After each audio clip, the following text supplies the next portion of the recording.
Every year, fires destroy thousands of homes, businesses, and natural landscapes, costing billions of dollars and, more tragically, countless lives. Yet many of these tragedies are preventable. Fire protection isn't just about fighting fires. It's about preventing them, controlling them, and saving lives before disaster strikes. Today, we'll explore the world of fire protection, what it is, why it matters, and how you can be a part of it. Fire protection is a combination of practices, tools, and systems designed to reduce the destructive effects of fire. It includes prevention, which implies stopping fires before they start; suppression, which has to do with controlling fires once they ignite; mitigation, which involves reducing damage when fires occur. Fire protection involves engineering, science, regulations, and human awareness working together for one goal: safety. Types of fire protection. 1. Active fire protection. Active systems require action to work, either automatically or manually.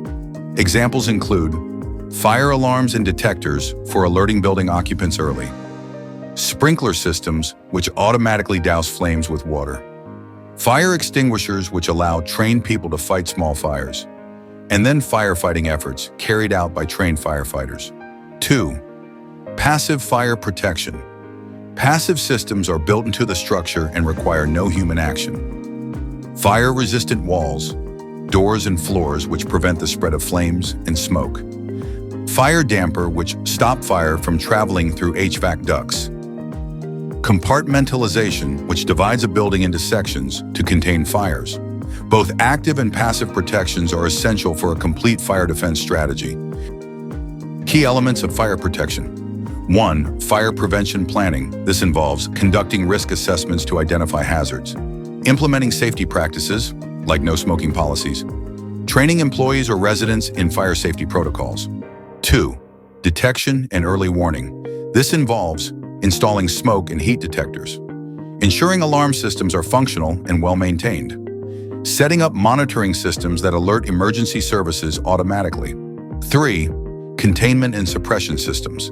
This involves the use of sprinkler systems which activate to control flames, the use of gaseous systems like FM200 that protect sensitive environments, for example, data centers, without water damage, the use of fire doors that automatically shut to contain fire spread.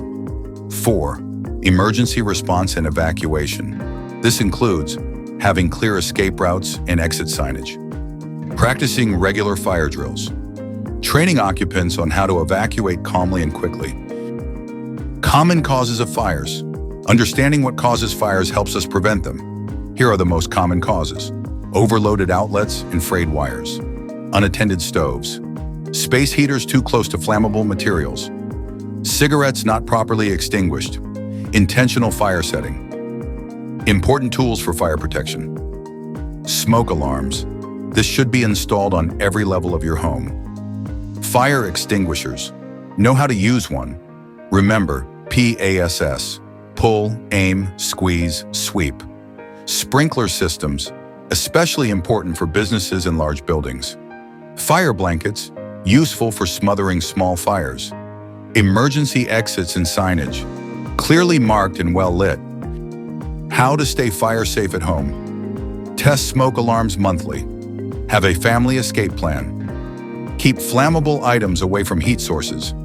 Never leave cooking unattended. At work, know your building's evacuation plan. Participate actively in fire drills. Report hazards immediately. General tips: install and maintain fire protection systems. Educate yourself and others. Stay aware and stay prepared. Remember, fire protection is everyone's responsibility. Fire protection is about more than equipment and codes. It's about valuing life, preserving dreams, and ensuring a future where families, businesses, and communities thrive without fear. Stay alert, stay safe, protect what matters most. Subscribe for more safety tips. Stay protected, stay empowered.